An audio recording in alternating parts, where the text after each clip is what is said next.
Okay, good afternoon.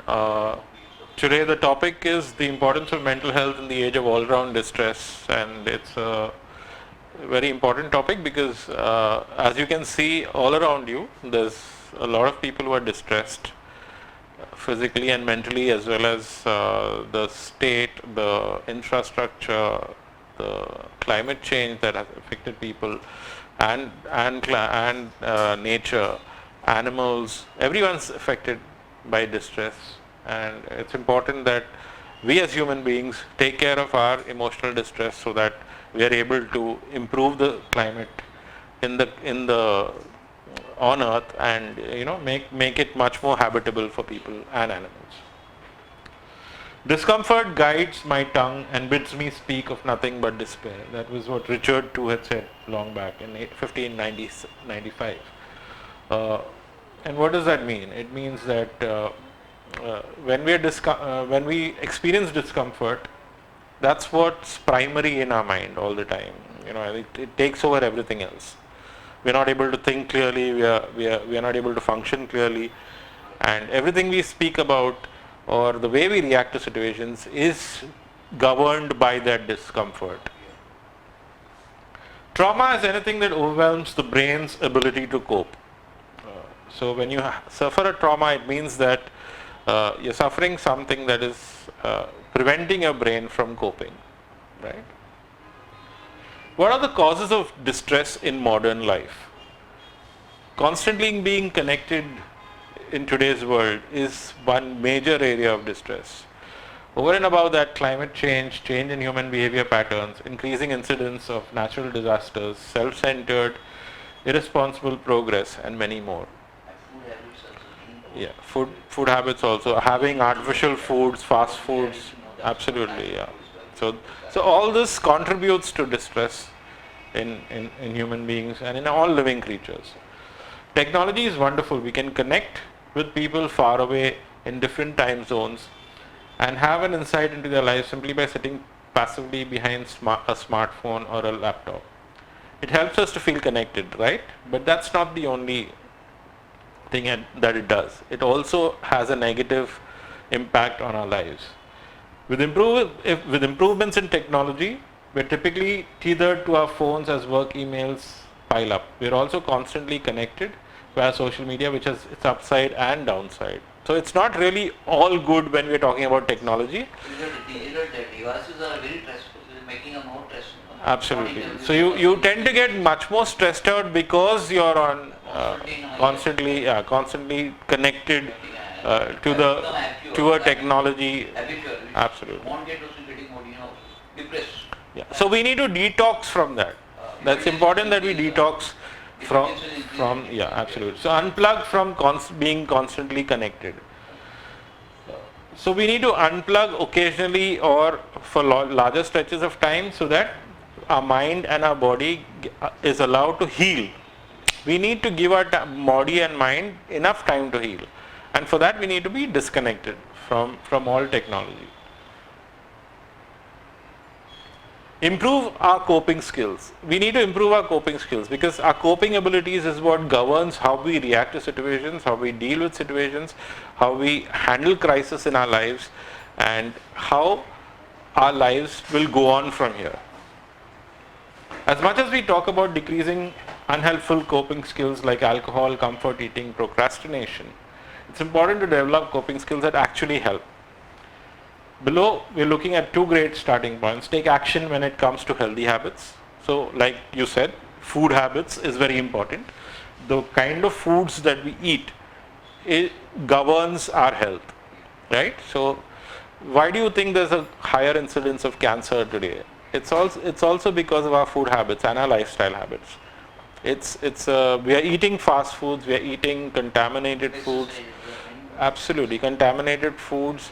We are eating artificial foods, and that our body is not governed to take care of. Our body cannot digest that. So we need to have foods which are natural and healthy. Take action when it comes to healthy habits. That's one thing. Have a daily tracker. Start with the right mindset. Set priorities for the day. Add to your to-do list Track health behaviors throughout the day. Recap how was your mood today. Track triggers and what helped boost your mood. So if you're a moody person, you should track your moods and try and figure out what actually triggered the bad mood in you. So it could be a food, it could be someone talking to you, it could be a bad relationship, it could be a bad experience, it could be anything. And step 6 is recap, honest review of your day. So you need to keep tabs on your day. You need to be mindful of what you're doing every moment of the day.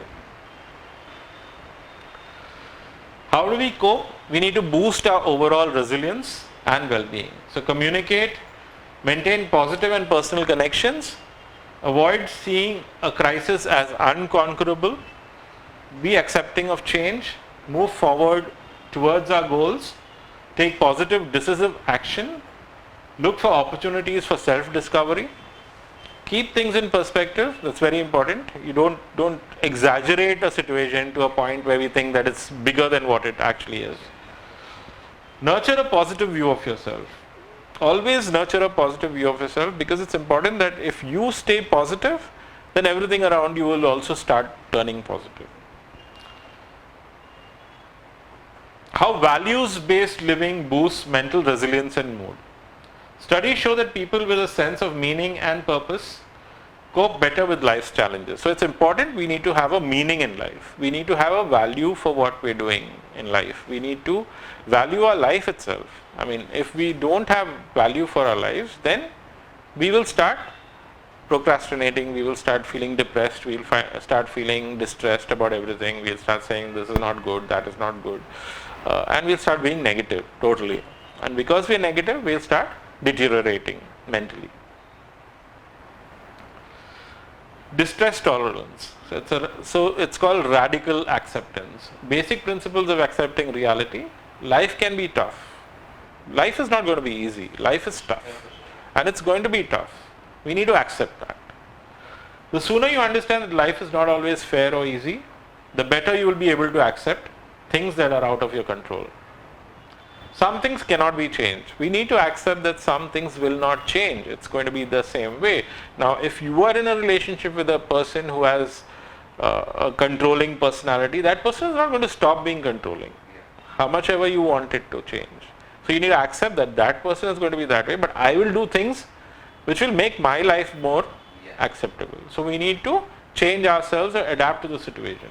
So we need to understand that things cannot change, but the only person that we can change is ourselves. It is what it is. The idea that you can accept certain unchangeable things and balance those things with what you can change will help you get through the hard times. You may not always agree or like it. I mean, if you're having a discussion and someone talks, and if you're having a political discussion and someone talks in favor of the government and you don't agree with it, fine. It doesn't matter. You don't have to agree with everything the other person says, even if the other person wants you to agree, right? You can have your own opinion, you can have your own justification for what you stand for, and put it forth. Don't be afraid. Stress, anxiety and depression are caused when we are living to please others. Paulo Coelho said that, and it's actually true. Why do we get stressed? Why do we get anxious? Why do we get depressed? Because it's in relation with someone else. When we are relating to some people, when we are relating to family or husband or wife or child, we are depending on personal feedback from them. We are depending on their personal feedback. So when they are giving personal feedback, they will not think about you when they are giving the person. They are thinking about themselves and their emotions. So you should understand that they are thinking of themselves when they are reacting to what you are saying. They are not thinking about you. So you need to think about yourself and put yourself first and say that, okay, let them think what they think, but I will not react to them in that manner. How much you emotionally attached with it? Absolutely. But even if you are emotionally attached, you should be able to be detached enough to understand that, yeah, absolutely, they are reacting because they are getting affected, not because what you're saying is affecting them. If you're struggling, you deserve to make self-care a priority. Whether that means lying in bed all day, eating comfort food, crying, sleeping, rescheduling plans, finding an escape through a good book, watching your favorite TV show, or doing nothing at all. Give yourself permission to put your healing first. So you should come first, you should heal first, only then can you make a better life for the people around you. Quiet the voice telling you to do more and be more, and today, whatever you do, let it be enough. So you don't have to do more, you don't have to be perfect, you have to accept yourself as you are and be with it and allow yourself to be with it. The fact that you're struggling does not make you a burden. It doesn't make you unlovable or undesirable or undeserving of care. It doesn't make you too much or too sensitive or too needy. It makes you human, right? All of us are human. We're not perfect human beings. We're human, and because we're human, we'll have some mistakes that we do. There'll be some chinks in our personality. We'll not be perfect. We can never be perfect. We can ascribe to being perfect, but that's a process. Everyone struggles. Everyone has a difficult time coping, and at times we all fall apart. During these times, we aren't always easy to be around, and that's okay. No one is easy to be around 100% of the time. It's important to protect your mental health, care for your mind. It's important to understand that you can do anything, but not everything. Depression colors all aspects of our lives, making everything less enjoyable, less interesting, less important, less lovable, and less worthwhile. Depression saps our energy, motivation, and ability to experience joy, connection, pleasure, excitement, anticipation, satisfaction, and meaning. All your thresholds tend to be lower. You're more important, quieter, quicker to anger, and get frustrated, quicker to break down, and it takes you longer to bounce back from everything. So depression slows you down, basically. It slows you down and makes you kind of negative in everything that you do. The signs and symptoms of depression: persistent, sad, anxious, or empty mood, feelings of hopelessness or pessimism, irritability, feelings of guilt, worthlessness or helplessness, loss of interest or pleasure in hobbies and activities, decreased in energy or fatigue, moving or talking more slowly, feeling restless or having trouble sitting down or sitting still, difficulty concentrating, remembering, or making decisions, difficulty sleeping, early morning awakening or oversleeping, appetite or weight loss or weight changes, thoughts of death or suicide attempts, aches or pains, headaches, cramps, or digestive problems without a clear physical cause and or that do not ease even with treatment. So it's a kind of a negative impact on your life. It has a negative impact on your life and pulls you down further. Common signs of stress and anxiety. The physical signs are breathing difficulties, muscle tension, headaches, sleep problems, fatigue, digestive issues, chest tightness, shortness of breath, heart pounding and racing, heart palpitations, butterflies in the stomach, sweating of hot flushes, tingling or numbness, feeling dizzy and lightheaded, weakness, feeling sick, feelings of unreality. The emotional aspects are inner rage, all negative intensity emotions. And behavioral ones are avoidance. We tend to avoid things. We are very restless. We start picking on our body, and we eat too much or too little. What does a panic attack look like? You feel dizzy, you feel nauseous, you think you're having a heart attack, you feel tingling, anxiety, shortness of breath, safety. We tend to curtail ourselves to a certain corner in the room, trembling, upset stomach, withdrawal from situations, flight or fight mode, avoidance of situations, worry about the implications of the attack. How do you feel better when you're depressed right now? So you need to do small things, right? So you move your body to help with depression. You stand up, get out of your chair and move your body. Sometimes depression can make you feel like never moving again. So that movement will trigger that active gene. Breathe through your depression. Shallow breathing gives you headaches and can make you quite sick in other ways too. Try some deep breathing exercises or pay attention to feel your breathing. So you need to breathe deeply. Express yourself and your depression. Talking or writing about your emotions like depression gets our feelings out of our heads and into a space where it's easier to deal with them. Evaluate your depression. Is there a trigger or stressor that's on your mind the most? Is there something that's triggering the depression? Or is it endemic? Think about a solution to your problem and then break it down into baby steps. So if it's a problem that's affecting you, then think about the problem, try and break it down like any other problem, just break it down into smaller sections and then try and find solutions to each section. Do some self-care. Do one of your favorite activities. Your emotions are like children who need to be stimulated and pampered to feel better. Top 10 things to help battle depression. Exercise. Set small realistic goals. Set up a monthly massage appointment. Take all of your medications that have been prescribed. Focus on the family. Seek work-life balance. A lot of depression is caused by you being concentrated on one area of your life and not the other aspects of your life. The social, your family is very important for your well-being. So you need to focus on your family also and your social aspects also.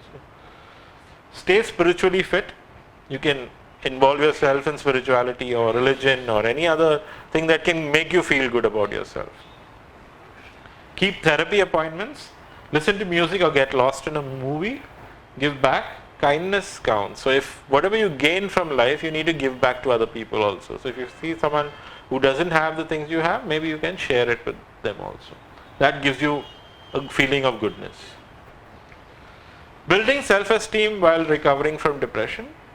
Like again, set daily goals. Schedule activities in a calendar or timetable. Focus on your good qualities. Use positive affirmations about yourself. Ask for mental help. Or talk to family and friends. Or get professional help. Change your physical location. Step outside the house if you can. Be creative or do things that distract your mind. Get moving. Even a short walk can help you. Be around people. It makes you feel like you're part of the world. Volunteer. It gives you a sense of purpose. If you volunteer also, you'll feel good about yourself. What to do when life gets tough? Allow yourself to feel bad. Refuse to be a victim. Be generous to yourself. Don't compare yourself to others. Remember that great things take time. Be kind to yourself. Forget what people think about you. Do workouts. Remember you're stronger than you think. How to do grounding? If you're feeling anxious or worried, grounding can help bring your attention back to the current moment. It can help when you feel like you've lost all control of your surroundings or feel disconnected from your body. So what do you need to do? Look around you, find 5 things that you can see, 4 things you can touch, 3 things you can hear, 2 things you can smell, and 1 thing you can taste. So that's like reconnecting with your body, right? So listen to your emotions. When you feel bitter, what does it tell you? Shows you where you need to heal, where you're still holding judgments on others and yourself. When you feel resentment, what does it tell you? Shows you where you're living in the past and not allowing the present to be as it should be. Discomfort, what does that tell you? That you need to pay attention right now to what is happening because you're being given the opportunity to change, to do something different than you typically do it. What does anger tell you? It tells you that you're passionate about something, where your boundaries are and what you believe needs to change about that world. Disappointment, that you tried for something that you did not give in to apathy, that you still care. Guilt shows that you're still living in other people's expectations of what you should do. Shame shows that you're internalizing other people's beliefs about who you should be or who you are, and that you need to reconnect with yourself. Anxiety shows you that you need to wake up right now and that you need to be present, that you're stuck in the past and living in fear of the future. Sadness shows you the depth of your feeling, the depth of your care for others and this world. 6 ways to practice grounding. So how do you ground your body? Lie on the ground, press your toes into the floor, squeeze Play-Doh. I mean, you can squeeze clay or you can squeeze anything else. So that's sensory perception is what grounding is all about. 5 senses. Wear your favorite sweatshirt, use essential oils, make a cup of tea. So that triggers all the senses. Self-soothe, take a shower or bath, find a grounding object, light a candle. Describe an object in detail, color, texture, shadow, light, shapes. Practice 4-7-8 breathing, that is, inhale for 4 counts, hold for 7 counts and exhale for 8 counts. Distract, find all the square or green objects in the room, count by 7s, say the date. So find all the square and green objects in the room and count it in 7s. You need to be mindful also. So how do you be mindful? What can I hear? What can I smell? What can I feel? What can I see? What can I taste? Again, the same thing that we did earlier, the grounding exercise is also the mindfulness exercise. So take 1 minute, concentrate and fill your mind with what is happening around you. All your worries will disappear and you will feel calm and relaxed. Floating on a cloud. Lie on your back and close your eyes. Imagine a big fluffy cloud floating above you. See it come down gently beside you. Imagine what your cloud looks like, what the color is, does it have a shape? This is your own special cloud. You're completely safe and happy when you're on your cloud. Climb up onto your cloud, it will take you anywhere you want to.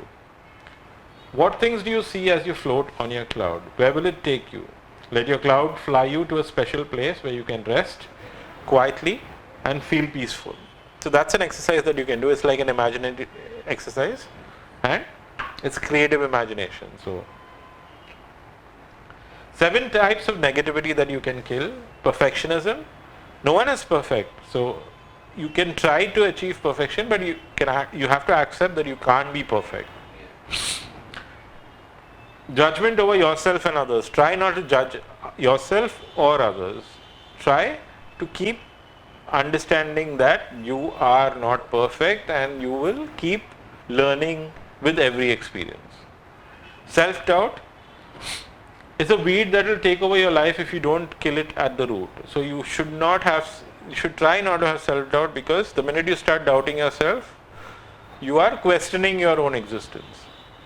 Assuming the worst will happen, try not to assume the worst will happen, because then you're being pessimistic about everything. So it's negative, right? Worry. Try not to worry, because worry doesn't change anything. It only increases the anxiety and makes you fail at what you might have done better. Complaining. When you focus on the negative things, you're really setting yourself up for being unhappy. Trying to control everything. If you can't control everything, and when you try and inevitably you will fail, you will only blame yourself. So controlling everything is not something that you should be doing. You can't control everything.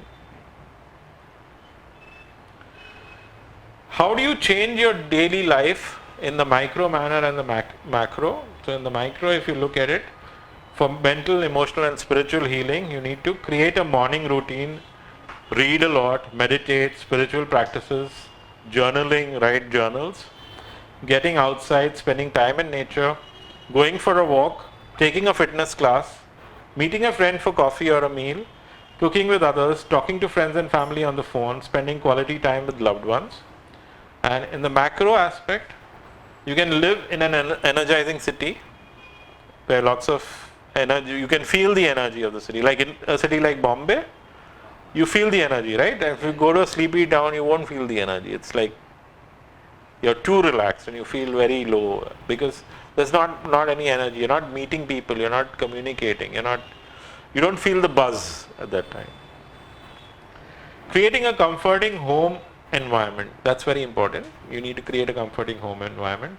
Taking trips on the weekend, working on meaningful and creative projects, exercising regularly, getting 7 to 8 hours of sleep a night, eating healthy meals, attending cultural or sporting events, volunteering regularly, taking classes, hosting gatherings, long-term traveling.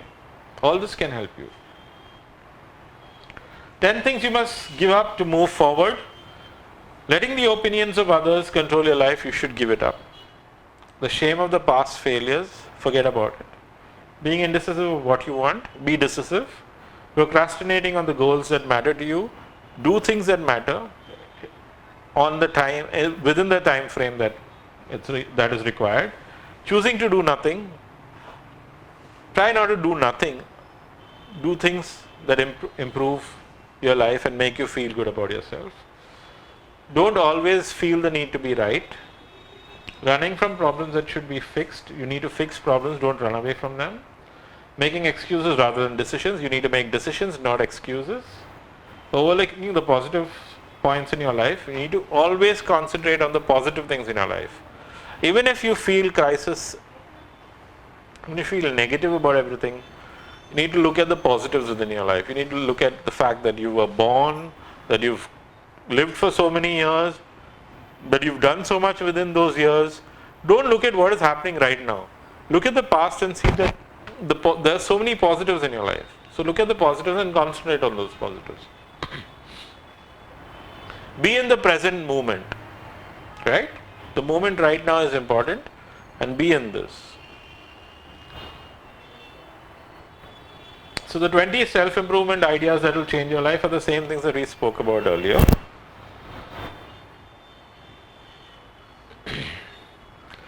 Seven important challenges to take for a better life. When you catch yourself overthinking about something, you need to challenge yourself to take a step forward instead. So when you're overthinking, you're not moving forward. So you need to challenge yourself and say, oh, I'm going to take the step forward. When you have two good options, challenge yourself to go with one that scares you. So when you have two pathways to go, and that one is one that you think that has higher risk, go ahead and see, challenge yourself so that you experience the risk as well as know how to deal with it. When you're going to do something new, challenge yourself to do it with enthusiasm and devotion. If you're trying to do something new, go with it fully, confidently, so that you experience it fully. When mistakes are made, challenge yourself to learn from them. When you find yourself trying to control too much, challenge yourself to let go. When someone treats you poorly, challenge yourself to treat them with kindness. There's always going to be someone who's criticizing you or putting you down or telling you that you're no good, but try and deal with them kindly. Don't let your anger get hold of you. When you catch yourself thinking the grass is greener elsewhere, challenge yourself to water the grass you're standing on. So when you say that, okay, his house is better than mine, or their life is better than mine, what you need to do is challenge yourself and say, my life, I will improve it to reach that point where my life is equal to his, or where I can have a house which is as good as his. So I will challenge myself to do that, instead of just saying that that is better than mine. Brutal life lessons people have learnt in their lives. No one will ever be able to make you feel loved unless you love yourself. We will all eventually become old and unattractive in the eyes of society. You can't always get what you want. Love, dating, and relationship can't be figured out logically. They require empathy, vulnerability, and honesty. You can't change others. The person who cares less has the most power in a relationship. If you're too emotionally involved, then you're going to be a slave to the relationship. So you need to take a back seat and care a little less. When in love, everyone becomes an idiot.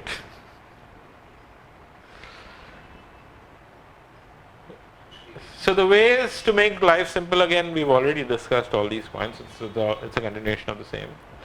Communicate, be polite, your health is your life, live below your means, get enough sleep. Live below your means is very important today because a lot of us are living on debit cards and credit cards.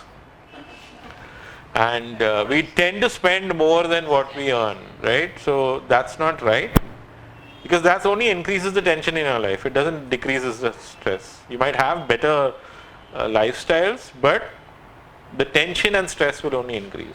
Just like your mobile nowadays. Absolutely. We tend to buy expensive mobiles when we really can't afford them. Yeah. And what you see toward kiosk is not with your hand. Absolutely. You're getting uneasy. Absolutely, yeah. So talk it out, shake hands or hug. Don't waste your time on jealousy. Surround yourself with people who don't hate you or who don't put you down. Be sure to pay your bills on time. Fill up your gas tank on the way home. Handle important 2-minute tasks immediately. Move closer to your place of employment. Don't steal. Always be honest. Say I love you as often as possible. Do one thing at a time and give it all you got. Finish one project before you start the next. Clean up after yourself. Learn to cook. Make a weekly menu and shop for only the items you need. Buy and cook food in bulk. Stay out of other people's drama. Buy things with cash. Maintain your car, home and other belongings. Smile often. If you hate doing it, stop it. Treat everyone with respect. Explore new ideas and opportunities. Drink water when you're thirsty. Don't eat when you're bored. Exercise every day. Concentrate on things you can change. Find hard work you actually enjoy. Follow your heart. Take it slow. Excel at what you do. Do something that makes you proud. Make mistakes and learn from them. Foods that boost your brain and make you feel good about yourself: oily fish, blueberries, pumpkin seeds, avocado and chocolates. Natural stress relievers: exercise and yoga, meditation, devotional prayer, acupuncture, nutrient dense diet, cognitive behavioral therapy, time in nature and being social, keeping a journal, using herbs and essential oils, yoga poses that you can adapt or adopt. Better sleep is very important. Mental health is real. It is not a joke. It impacts everyone. It needs to be accepted. Health is the primary duty of life. Get a massage. We spoke about this earlier.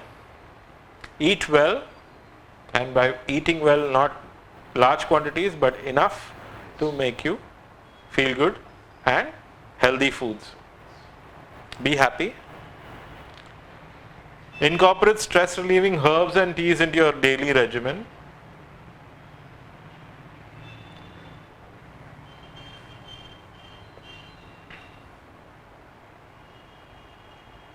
Laugh more. Make self-care your goal.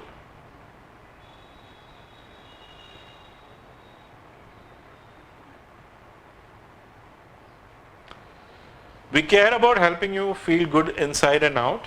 If you're experiencing feelings of sadness and depression, we want to help you.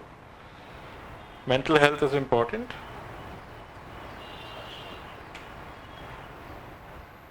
And help is available. If you need help, you can contact us. Thank you. Any questions? See, so two different worlds.